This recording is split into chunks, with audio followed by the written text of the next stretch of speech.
You are a soul in its utter and entire identity with the Almighty Creator, with the Absolute. Each and every one of us is that expression of the Absolute, unique, each in our own unique way. But our physiology here, our neurophysiology here, of course, is that form that it took, the form that it takes. So that's where you have to begin to work at, you see? So of course, all the methodologies of transcendence, meditation, practices have to be accompanied by a know-how in terms of self-care.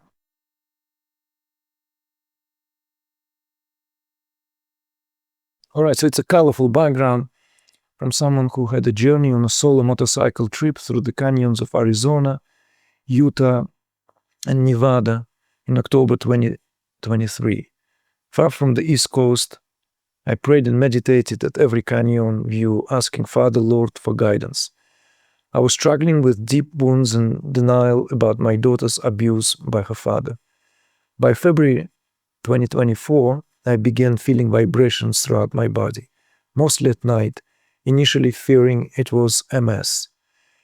In June, after Reiki sessions, my Kundalini awakened, though I had no understanding of it. The practitioner noted my energy was moving fast, but I didn't know what that meant. Soon after, I saw a white dove morph into a cross on my ceiling for 3 nights, like a hologram.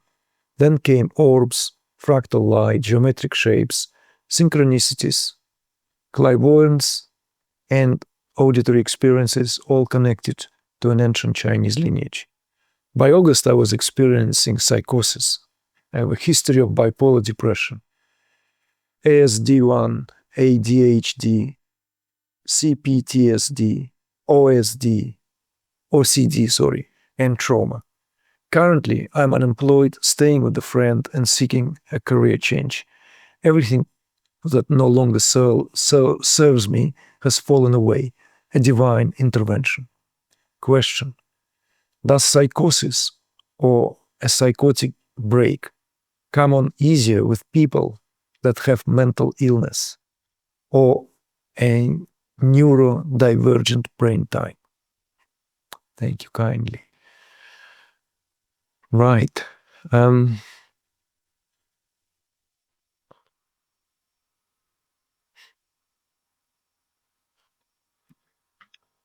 So let us just not rush into conclusions here. And at the very same time, as I speak, I don't want this to be taken as, let's say, prescription, but simply reflecting this, what I feel is important again, in terms of a proper understanding of what is what here. So, yes, the question of who is more vulnerable towards psychosis when it comes to the activation of pranic currents, let alone Kundalini, in her full measure, is proverbial. A lot can be spoken about that. A lot has been spoken about that.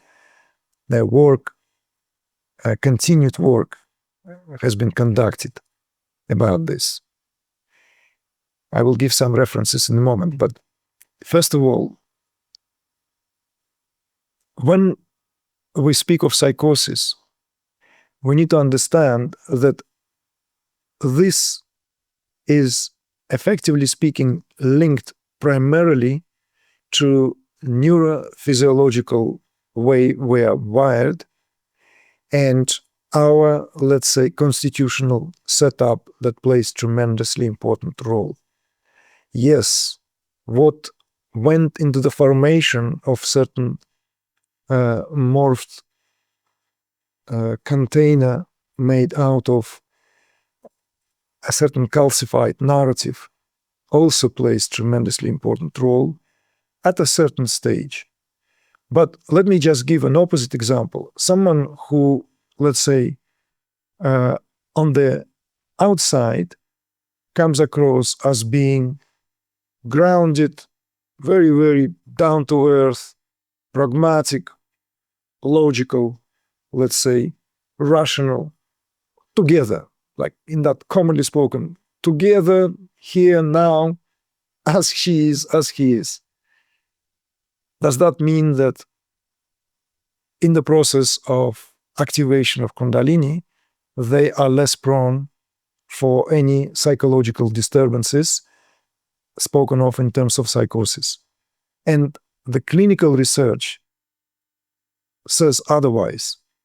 It is paradoxical that people who might have everything figured out, neat and tidy, have just as much chance for breaking down utterly and entirely as those who have much more sensitive nervous system, who have been, as it were, walking the thin line, walking that borderline of what is considered to be, let's say, what is defined by collective consensus as the borders of sanity.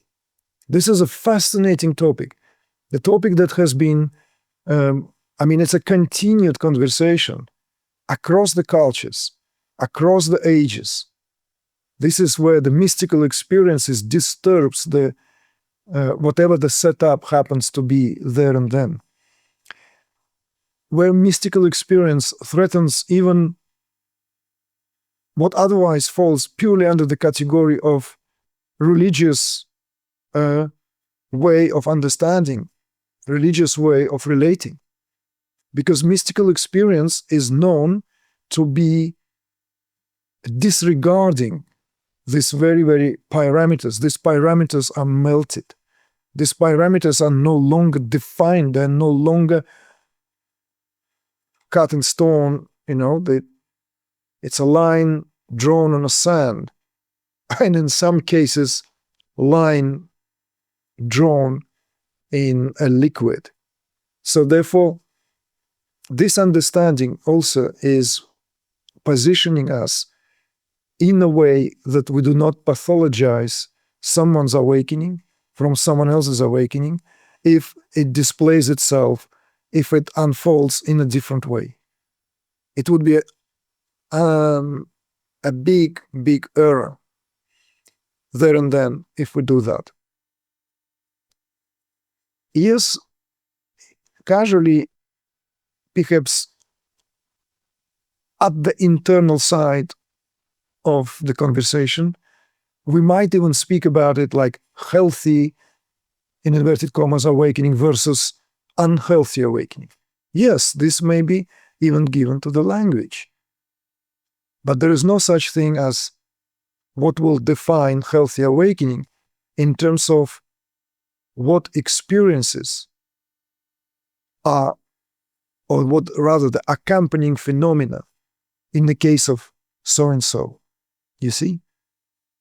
The release of psychic material is different and differs from person to person. It differs from psychic center to psychic center. Someone will have release of the psychic material all in its association to this, let's say, what represents by the viscosity of the base of the root chakra.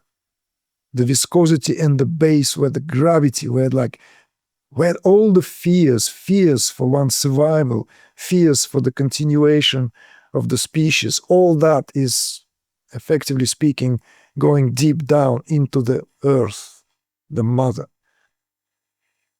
Someone else have no problem with that, transcend it easily, and the psychic material begins to release itself at a very different region, at the level of the heart, the most mobile in this sense, because that's ruled by the expression of the air element. So the release there would be very different. So this is why we always run the danger and risk if we apply a medical model, medical perspective that is prevalent today simply because, and this is the tragedy of our time, it's a tragedy, it's not an exaggeration, that there is not even a language out there amongst the medical professionals, those who are supposed to understand the working of the human psyche, to define what goes under the category, all of which is blanketly termed as pathology. It's like, I gave it many examples. You go to the doctor, you go to the psychiatrist, and the symptomatology that you are shared would be checked deep inside one's book there, and there's no graph. None of this falls into, let's say, an empty graph, and it says, if that doesn't coincide with the symptomatology, look to the nearest down. And the nearest down is, yes, you got it, schizophrenia and all types of psychosis. So this is why awakening is pathologized in our day and age, who knows, perhaps more than in any other point in time of our more recent history. It may be an exaggeration on my part. I wholeheartedly can agree that this maybe is an exaggeration. Who knows? Maybe the time of the Middle Ages and the Inquisition in certain parts of the world were just as bizarre, just as bewildering for what and how would give certain people the rights to call some people to be possessed by malignant forces, because the experiences do not confirm with what would be established by a certain order. You see? This is a crazy biscuit. This is a terrible setup for, persecution of anyone. We know that throughout the history we have this when the boundaries are less defined, more defined, when the boundaries of what means healthy and unhealthy don't need to go that far. Just less than 100 years ago, there was a whole system developed of what would be considered healthy and unhealthy in terms of the physiology and psyche, that all led to the catastrophic interpretation and reading of the differences. So, a long answer, long prelude to that answer, right? Does psychosis or psychotic break come on easier with people that have mental illness?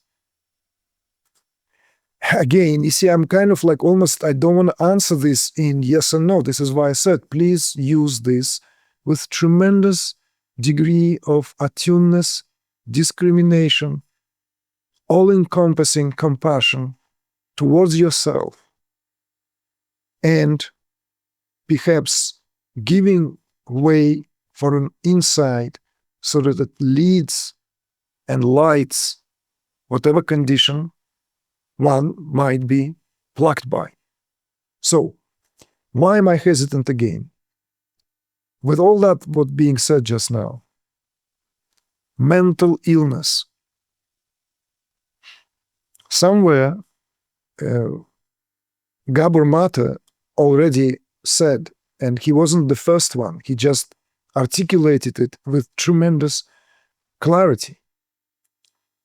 Something that almost echoes what was spoken by the likes of Jiddu Krishnamurti a few decades prior to that, that what are the chances, or how is it possible to be healthy in a deeply sick culture or in a deeply sick civilization? It's an important wake-up call. What does it mean to be healthy in a sick culture? You see? So this is what we speak of here, and why we have to treat this with such tremendous attention, so as not to create this black and white, shablon that fits if someone doesn't fit into, that one somehow is crooked. I would say that mental illness in itself, right, is a result of, obviously, plainly speaking, inability of the nervous system to deal with the overload. So it manifests, breaks up as some form of mental illness, psychosis, that is referred to. So it's inability of the system to process information, inability of the system to simply metabolize experiences, whether the experiences of the past or most likely experiences that are not metabolized and laid sediments deep down in the crevices, prevent one from experiencing life in a given moment in time for what it is. That being said, there is also, now again, spiritual understanding of what comprises mental health or sanity and insanity is also not as clearly marked territory. So what is accepted by a society in a given moment in time often is considered to be the measure of health. And that's a very dangerous, very, very one-sided, narrow-minded, and potentially ridden with potentially disastrous consequences. How one would define mental health. So you see this, I don't want to call it a can of worms. I don't like that analogy here, purely for what it stands for. But it is like going into this territory is impossible without having to reevaluate and redress what we speak of when we speak of mental health.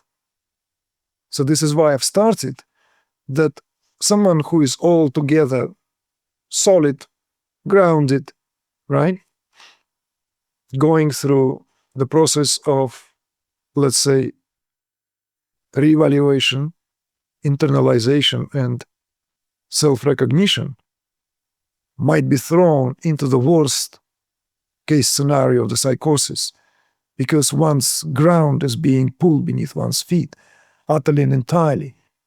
All one's belief system, all one's rootedness is suddenly being uprooted. You see? Whereas someone who already transpassed that territory, someone who already has that much greater psychic capacity for transmigration, cross-pollination, influences, will have, yes, easier way to navigate that, what would be otherwise experienced by someone else as complete and utter assault. And this is, clinically speaking, based on my own experiences, I have come across quite a number of cases when people would consider their awakening being a nuisance, even if it is accompanied by all the good experiences, nothing to cause the, let's say, reservations or hesitations. It simply doesn't fit their framework of understanding. It doesn't fit the narrative, doesn't fit the, let's say, day job and the class system they belong to, doesn't fit the value they hold even, you see?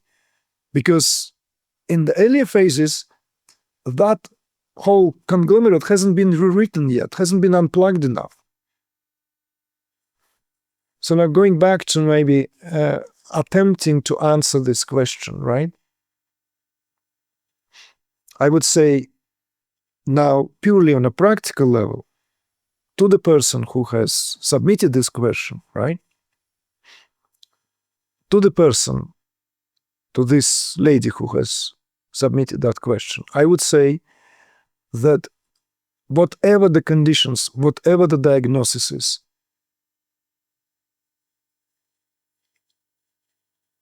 there is a reason you come across this work.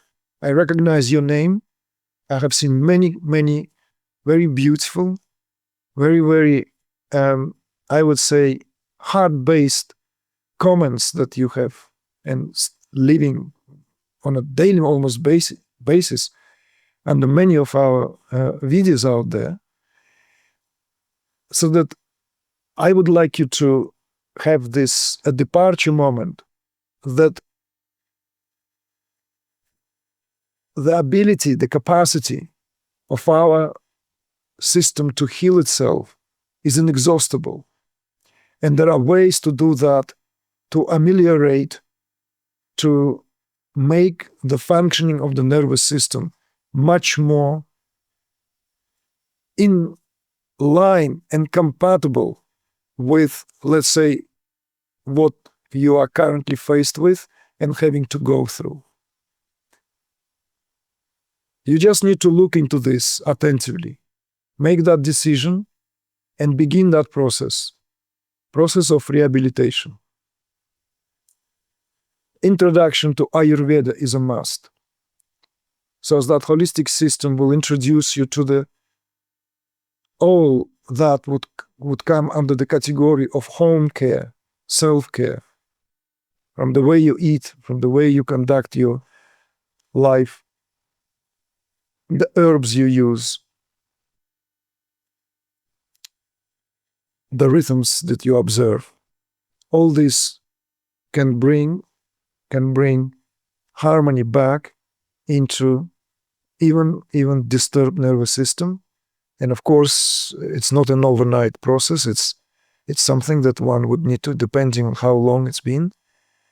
But I just don't want anyone to just kind of settle on any what otherwise may begin to quickly sounding as a pathological condition that one have to put up with for the rest of one's life because that's how things are. No, we do all we can. We do our best to restore harmony, one step at a time, to restore harmony here. So sometimes it's just having the right meal at the right time of the day, that bowl of soup, that enough oil in the diet, enough minerals, enough nutrients, amino acids, because this physiology and neurophysiology are not two different realities. Everything here is an orchestrated working. Everything here works in conjunction.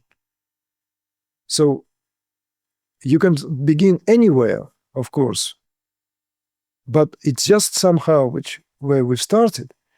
When it comes to the certain constitutional setup, some of us are more prone to these disturbances simply because of the way we are, the way our constitution is.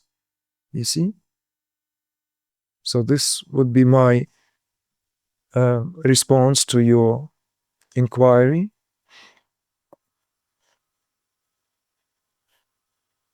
Okay, so neurodivergent brain type, I don't want to deal here with clinical terminology coming from medical books. You are a soul in its utter and entire identity with the Almighty Creator, with the Absolute. Each and every one of us is that expression of the Absolute, unique, each in our own unique way. But our physiology here, our neurophysiology here, of course, is that form that it took, the form that it takes. So that's where you have to begin to work at, you see? So of course, all the methodologies of transcendence, meditation, practices have to be accompanied by a know-how in terms of self-care.